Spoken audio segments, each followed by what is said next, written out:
and the Federal Housing Administration, or FHA loans. And a key question we always see about FHA is, what does FHA do?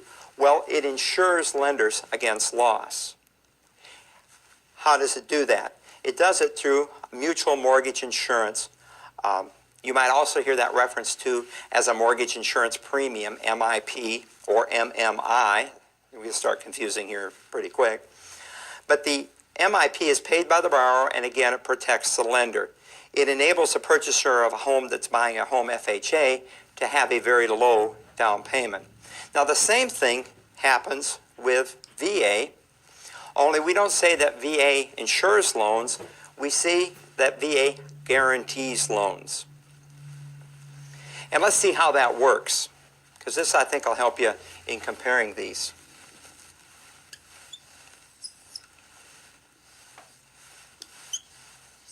And again, we're still working with $100,000 here.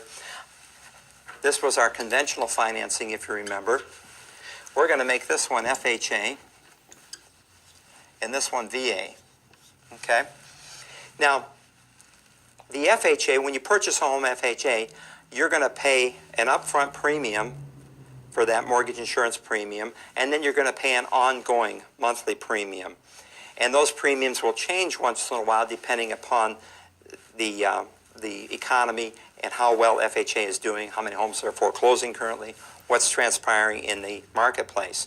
But we say, and you should remember for test purposes, that FHA insures loans. And what the FHA insures is they insure 100% of the loan. So in the event that the borrower defaults on an FHA loan, what happens is the lender calls up HUD, Housing and Urban Development, and says, hey, I've got to foreclose this property. I need my money back. The lender will go ahead and foreclose the property, and within about 30 or 45 days after the lender forecloses, HUD sends them a check for 100% of their loan. The lender suffers no loss on an FHA. HUD covers those expenses, and HUD covers those expenses out of the insurance fund that the borrowers have paid, that mortgage insurance premium that we just talked about. That's where you look online and you'll see HUD homes. That's where HUD homes come from. They are foreclosed FHA properties. I remember back in the mid-1980s when we had a horrendous real estate market. In the market that I'm in, HUD was selling over 10,000 homes a year. The biggest local builder was only selling 4,500 homes. And so HUD was far and away the biggest seller in the marketplace. Of course, that has changed now in the last 20 years, and that market is different today than it was back then. When you talk about VA, we said VA doesn't insure. VA does what? Guarantees. Or there's a local commercial that plays on our TV station, and the announcer will say, I guarantee it. Guarantee, I think is what he says. I get a kick out of that. But the FHA insures, the VA guarantees. Now, they don't guarantee 100%. What the VA guarantees is the top 25% of that loan.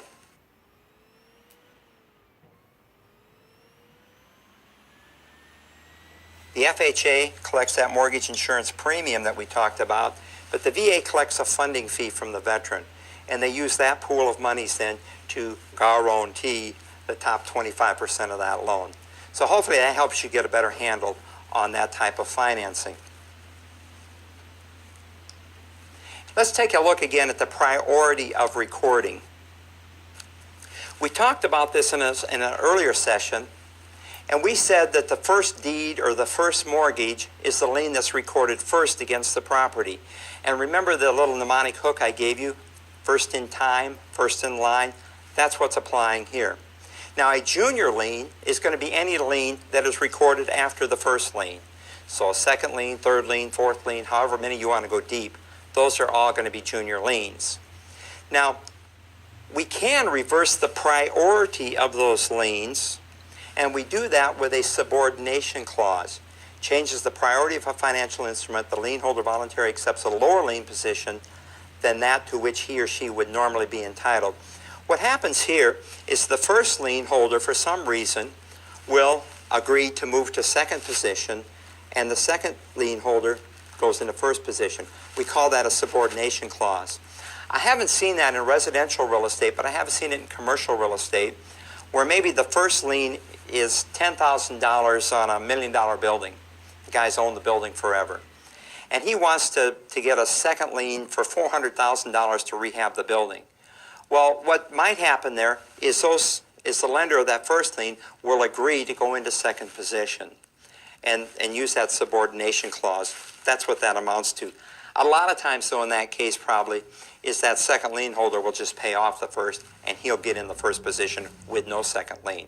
But the subordination clause will help you reverse those priorities if that's what you're trying to do in the transaction. Now, talking about types of loans, I like the word budget loan.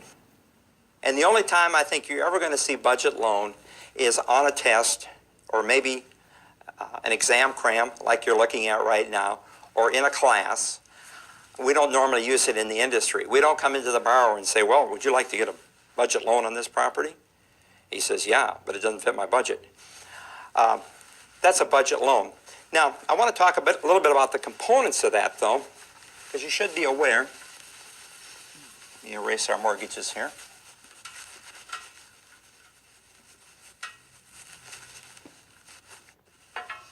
That PITI on the property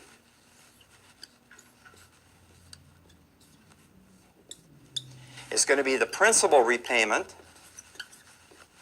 It's going to be the interest on that principal. And we said most of the time that's going to be simple interest. It's going to be a payment on the property taxes. And that is going to be 1/12 of the annual taxes. And then the insurance on the property is going to be 1/12 of the annual hazard insurance on that property. That's your basic PITI.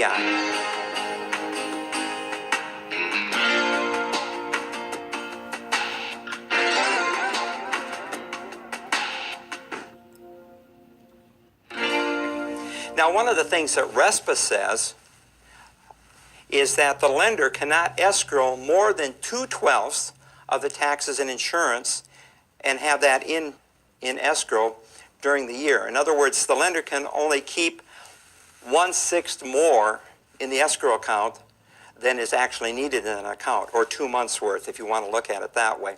That's part of RESPA. And of course, we said RESPA is administered by the Housing and Urban Development.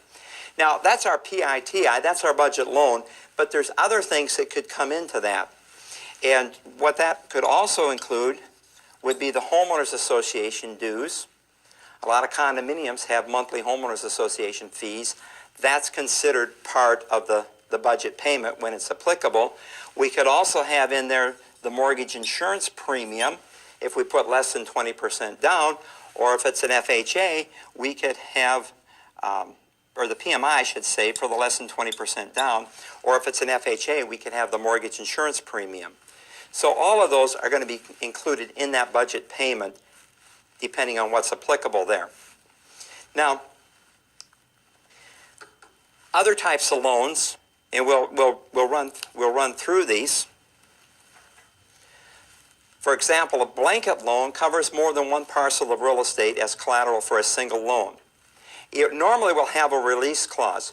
Where we see a blanket loan is the developer comes in and he borrows money on a huge piece of property. Then he comes in and cuts that property up into individual lots, and he starts selling the lots off. Well, what the lender allows him to do is that every time he sells a lot, he can make a payment to that lender. That's the release clause in that mortgage. And so we can kind of pull those lots out from underneath the blanket, so to speak, and sell them individually.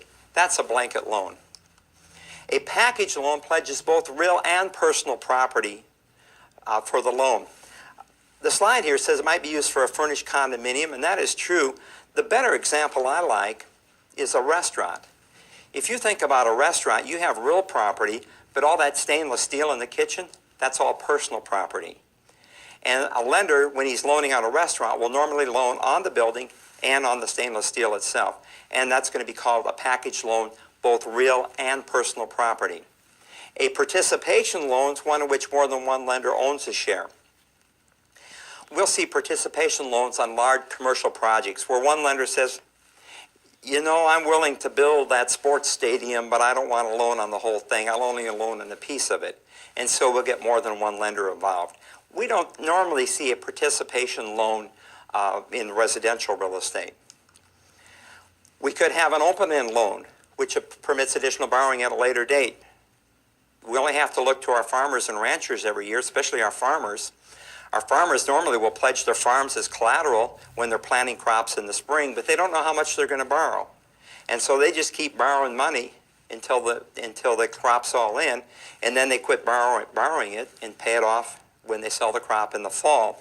That's an open-end loan. It permits additional borrowing after the first amount of money is borrowed.